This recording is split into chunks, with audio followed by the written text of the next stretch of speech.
السلام عليكم متتبعي ومتتبعات قناة مريم مريومة.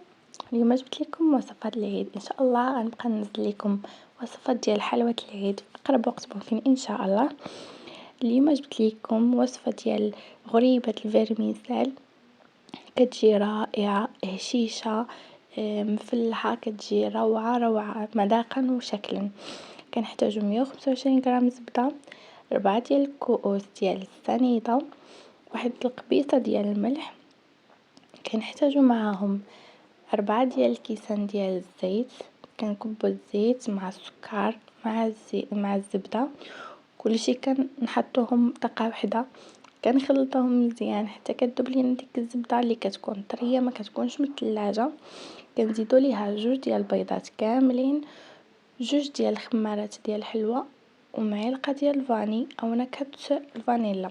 من بعد كنديرو الدقيق، كنخلطوه، كنخليو العجينه طريه، كنكبو عليها واحد الكاس ديال الفيرميسال اللي نكونو درناه في الثلاجه، وكنزيدو لها الجنجلان اللي يكون محمر وبارد، وكنزيدو الدقيق حتى كتجمع لينا العجينه مزيان. شويه كنقصحوها ما نخليوهاش جاريه باش ما كتسيحش لينا بزاف، كنقصحو العجينه باش تجينا زوينه. من بعد كنكوروها كرات بحال هكا كما كتشوفوا، وكنديروها في الفران كطيب، كتشقق لكم. كنديروها على نار مهيله، ما نجهدولهاش النار باش ما تحرقش وتنشف لينا في الفران قبل ما طيب. كنشعلوا عليها من الفوق ومن التحت ونقصوا لها ماشي بزاف، نار مهيله.